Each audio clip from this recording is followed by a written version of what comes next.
Hello friends, स्वागत है आप सबका एक बार फिर से। आज मैं आपके लिए एक नई कहानी लेकर आई हूँ। किसी राजमहल के द्वार पर एक साधु आया और द्वारपाल से बोला कि भीतर जाकर राजा से कहो कि उनका भाई आया है। द्वारपाल ने समझा कि शायद ये कोई दूर के रिश्ते में राजा जी के भाई होंगे, जो संन्यास लेकर साधुओं की तरह रह रहा हो।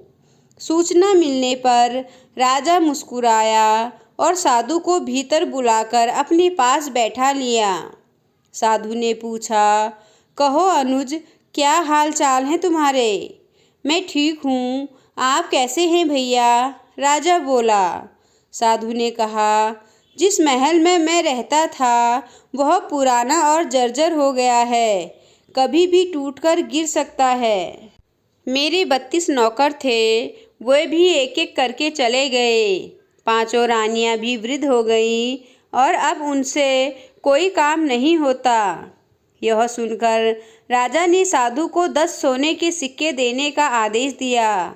साधु ने 10 सोने के सिक्के कम बताए। तब राजा ने कहा, इस बार राज्य में सूखा पड़ा है, आप इतने से ही संतोष कर लें।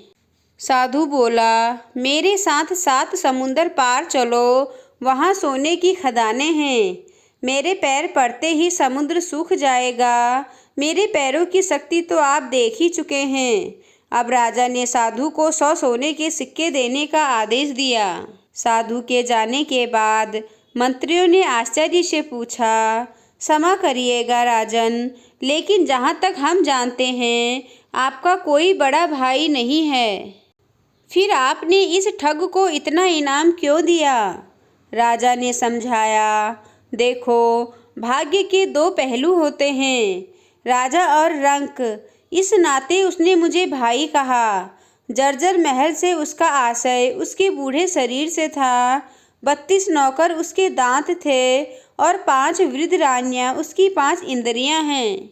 समुद्र के बहाने उसने मुझे उलाहना दिया कि राजमहल में उसके पैर रखते ही मेरा राजकोष सूख गया, क्योंकि मैं उसे मात्र 10 सिक्के दे रहा था, जबकि मेरी हैसियत उसे सोने से तोल देने की है।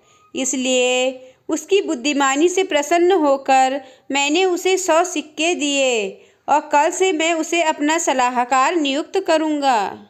तो दोस्तों, इस कहानी से हमें यह सीख मिलती है कि किसी व्यक्ति के बाहरी रंग रूप से उसकी बुद्धिमत्ता का अंदाज़ा नहीं लगाया जा सकता।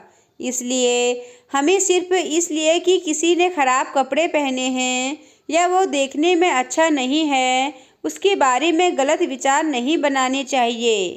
तो दोस्तों, आपको आज की कहानी कैसी लगी मुझे कमेंट कर ज़रूर बताएं। और अगर आपको मेरी कहानी पसंद आई हो तो मेरे चैनल को लाइक कीजिए और सब्सक्राइब कीजिए और साथ ही अपने दोस्तों तक शेयर कीजिए। तो हम कल फिर मिलेंगे एक छोटी सी नई सी कहानी के साथ। धन्यवाद।